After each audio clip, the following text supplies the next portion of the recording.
Primero que todo, yo quisiera agradecer la invitación que me han hecho para participar de esta manera en el evento formativo que tienen ustedes en Chalatenango. Quisiera haber estado presente, pero este mismo estoy saliendo del país a una misión a atender la conferencia de las partes de la Convención de Biodiversidad. Me había pedido Eduardo que tratara el tema de los agroquímicos y su agresión al medio ambiente.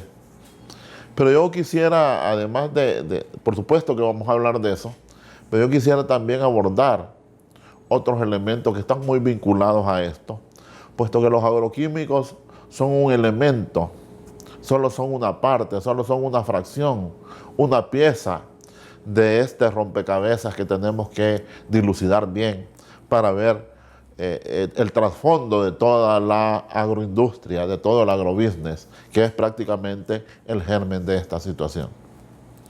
Bueno, en primer lugar hay que decir que los agroquímicos son sustancias químicas que se emplean en la agricultura con el objetivo de lograr mayores niveles de productividad, con el objetivo de lograr mayores beneficios económicos. Y eso va desde fertilizantes hasta plaguicidas. Los agroquímicos de este tipo son una de las principales piezas que empezaron a moverse con lo que se denominó la Revolución Verde, que comenzó en la década de los 60, 50, finales de los 50, principios de los 60 del siglo pasado, y que se vendió y que se publicitó que esta Revolución Verde iba a aumentar la productividad de los alimentos a nivel mundial con el objetivo de hacer desaparecer el hambre.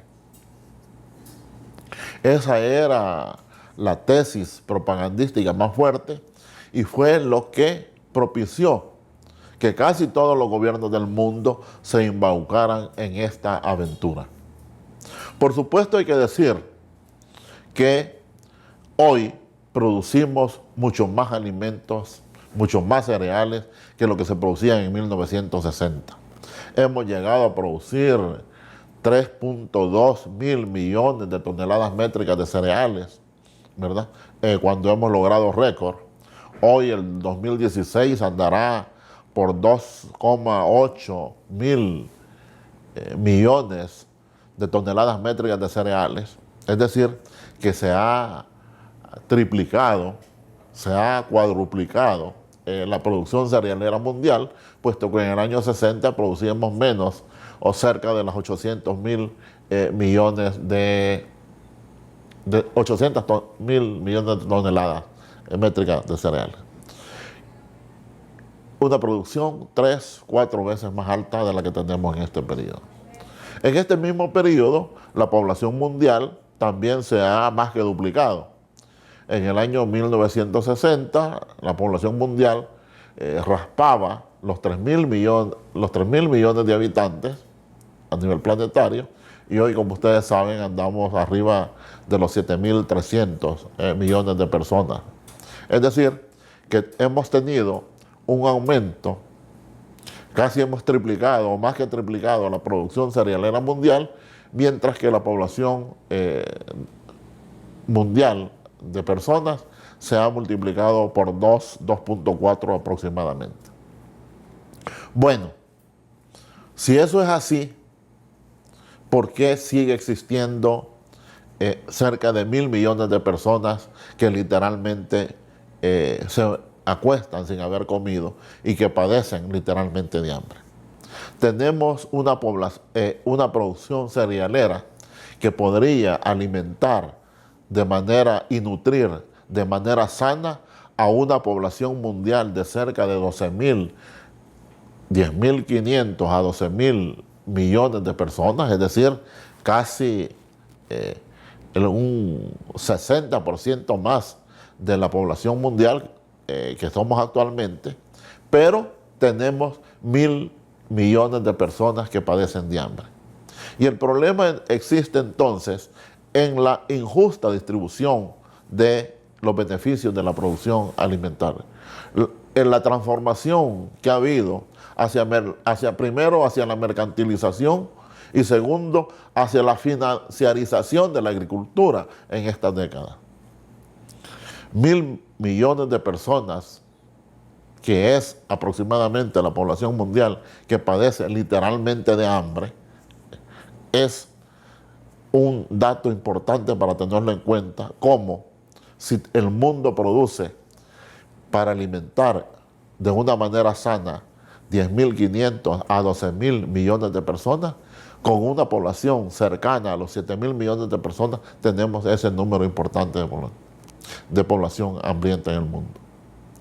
Es decir, que el uso intensivo, masivo, desproporcionado, incontrolado de los agroquímicos, de los agrotóxicos a escala planetaria, no cumplieron el objetivo de eliminar el hambre en el mundo. Al contrario, este uso intensivo de agroquímicos, que van, como decía, desde fertilizantes hasta plaguicidas, ha ocasionado o está vinculado a uno o dos de los principales problemas ambientales que enfrenta la humanidad.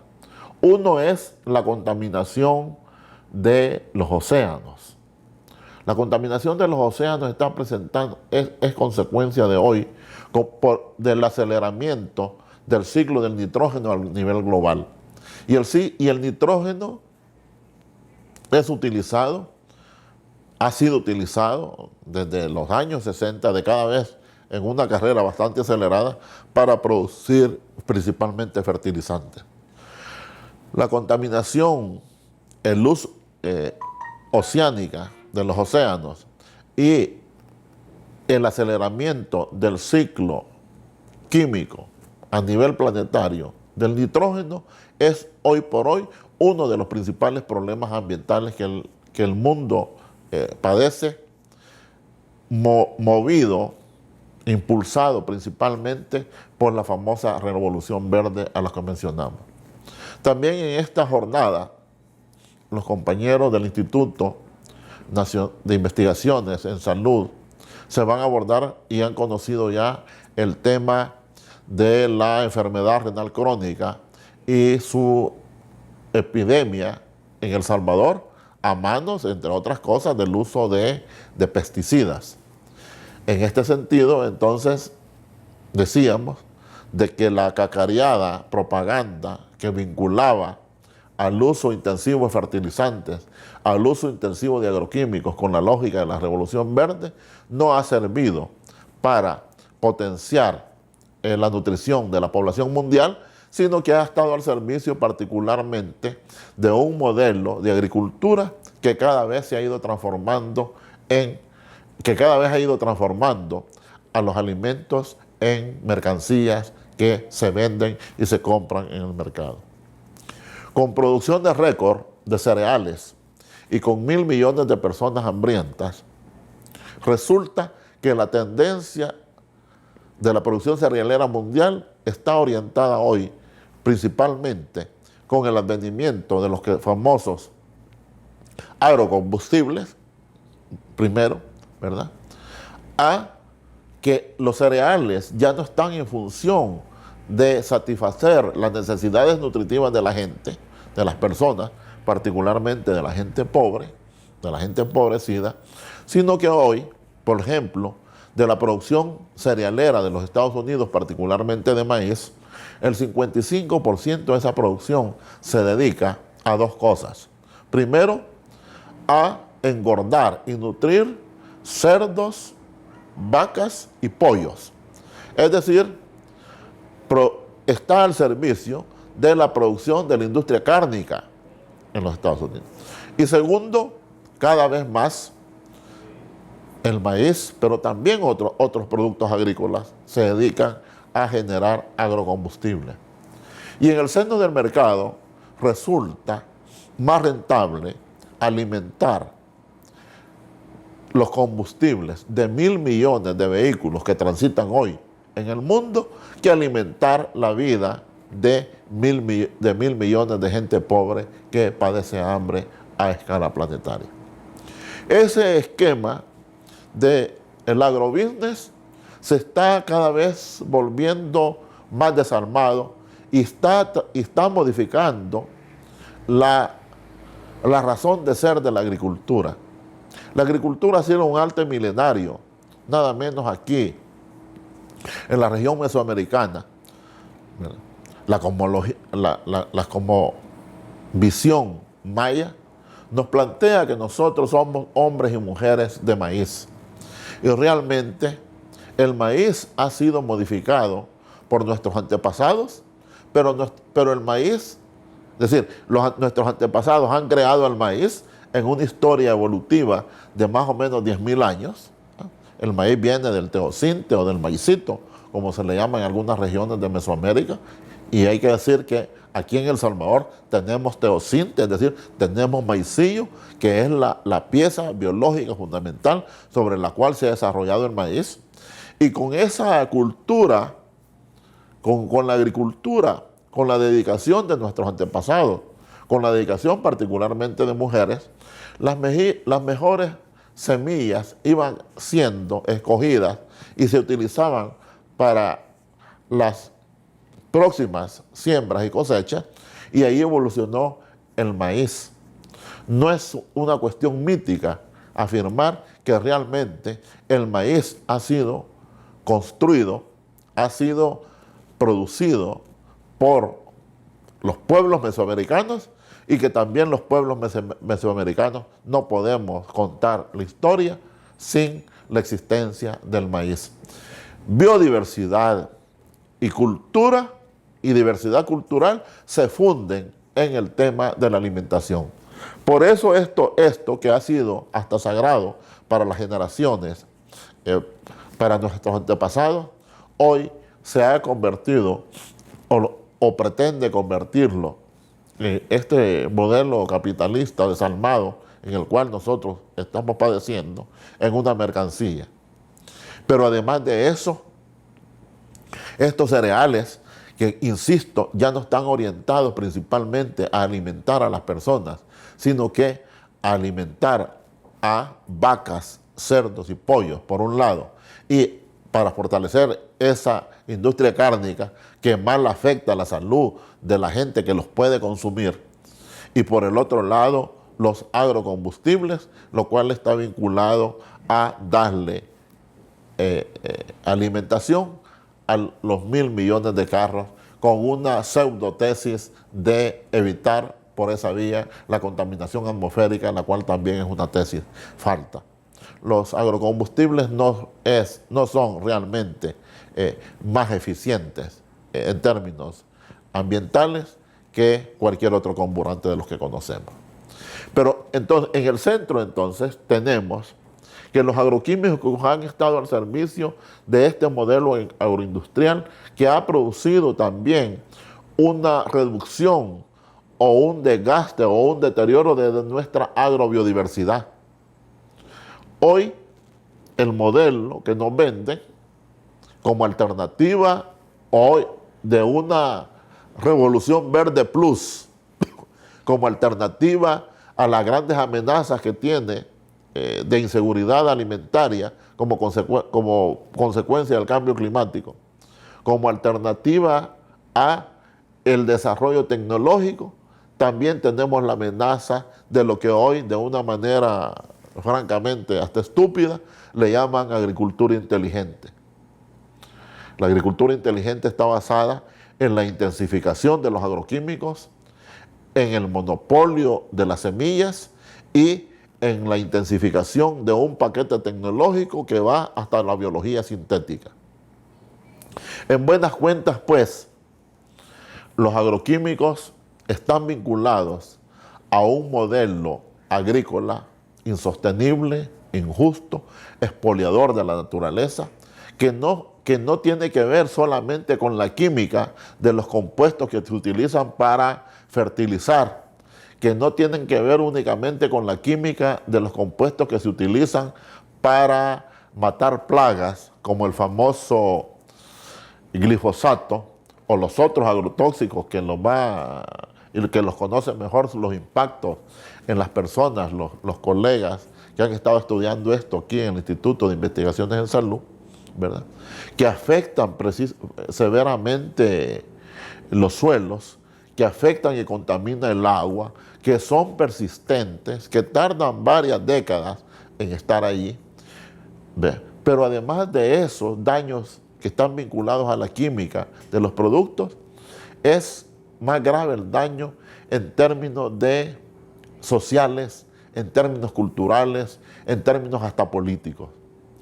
La nueva geopolítica imperial, la nueva fase de la globalización neoliberal, tiene en el centro el tema de la financiarización de la agricultura. Es decir, que la agricultura se está metiendo y ha sido metida ya a la economía especulativa, a la economía irreal, especulativa, esta economía de cocino que juega con los precios especulativos. No nos podemos explicar las crisis alimentarias que tuvimos en el año 2007, 2008, cuando teníamos niveles récord de producción mundial y sin embargo tuvimos aumentos exagerados en el valor o en el precio del maíz, en el precio del trigo, en el precio de los cereales que se comercian a nivel internacional y que son la fuente más importante de energía en la dieta de los humanos. Este paso de la financiarización de la agricultura tiene como un elemento importante y amenaza de que el ciclo de los alimentos baratos, de los alimentos que eran posible acceder a ellos, ¿verdad? Ha terminado. Y lo que se está planteando hoy es que los precios de los cereales en un futuro a mediano y largo plazo, el precio de los cereales no va a estar determinado a nivel global por el nivel de productividad, por el nivel o los logros que se logren en la cosecha, si hay afectación o no por los problemas del cambio climático, que van a tener mucho que ver, pero van a tener más que ver con lo que ellos le llaman la estabilidad de los mercados. Si los mercados de cereales, si los mercados de las commodities, como hoy se le llaman a estas cosas, se ponen nerviosos por cualquier cosa, ahí va y suben de una manera exagerada los precios. No es fácil aceptar que en esta vía estamos llegando a la época en la cual los alimentos convertidos en mercancía van a ser inaccesibles para la población en general con niveles de mayor gravedad a los que ya se tienen a nivel global. En este sentido, y tomando en cuenta de que esta agricultura loca de mercantilismo, ¿verdad? En el cual no se miden las consecuencias de los impactos en las personas, ni mucho menos en el medio ambiente, ¿verdad? En el cual los cereales son mercancía y que se les puede dar el uso que sea más rentable económicamente, más allá de si está vinculado esto o no a satisfacer las necesidades de la alimentación de las personas. Tiene hoy, por ejemplo, el hecho de que son los países más ricos los que más cereales producen. Y los países empobrecidos como los nuestros, con la ola neoliberal, quebraron la agricultura. Y aquí, por ejemplo, los gobiernos de Arena planteaban que era más fácil y más barato comprar los alimentos que producirlos. No es casual que estos gobiernos hayan abandonado la agricultura. No es casual que hasta antes del año 2009 van del 50% de los cereales y de los alimentos que consumíamos en El Salvador, habría que comprarlos en el extranjero, tomando en cuenta particularmente de que en los países desarrollados estos mismos productos son altamente subsidiados. Llegamos al extremo de depender de maíz, de frijol, ¿verdad? Y de maicillo, de importaciones más allá del 50%. En este sentido, en oposición a eso, ¿verdad?, se están haciendo esfuerzos que podrán parecer embrionarios, pero hay hoy trabajo de políticas públicas que hay que profundizarlo.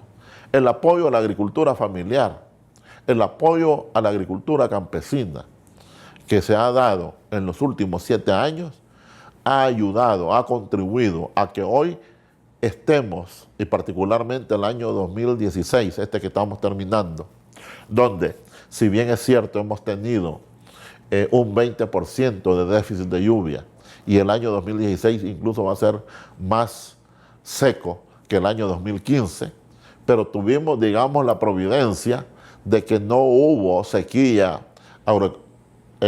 agrológica, más allá de las leves y las moderadas, y tuvimos entonces, a pesar de ser una temporada de lluvia deficitaria en un 20% de la misma,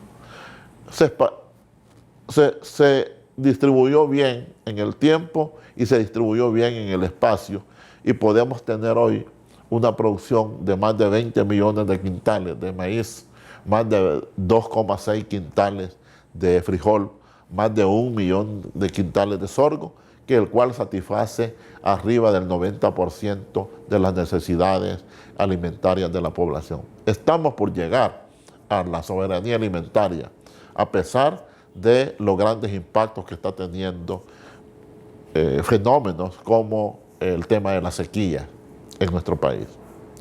En buenas cuentas, el modelo agroindustrial, el agrobusiness, el cual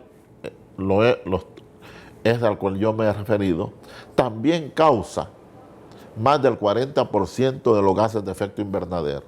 Este modelo agrícola, pues, que usa agroquímicos, no solo contamina el suelo, no solo contamina el manto freático, no solo enferma a la gente que está en contacto estrecho con los plaguicidas, sino que además genera el 40% de los gases de efecto invernadero, que son los responsables directos de la variabilidad y el cambio climático que ya nos está impactando severamente en nuestro país.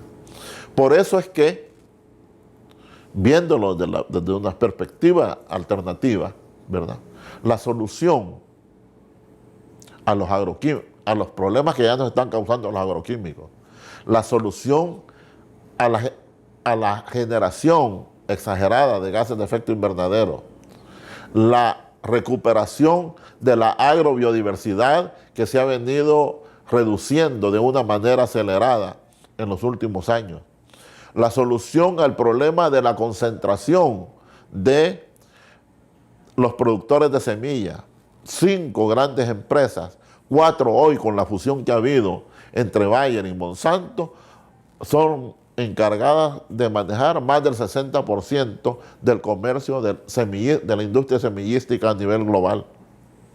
Y 6 empresas son las más grandes encargadas de la comercialización internacional de los cereales. Son estos los grandes ganadores de la mercantilización y de la financiarización de la agricultura a la que me he referido anteriormente. Entonces, decía que es la agricultura familiar, que es la agroecología, que es la agricultura campesina, que es la agricultura orgánica, la alternativa a la solución de esta problemática. Una agricultura agroecológica, una agricultura que garantice la soberanía alimentaria de la población, va a reducir, como decía, cerca del 60% de emanaciones de gases de efecto invernadero.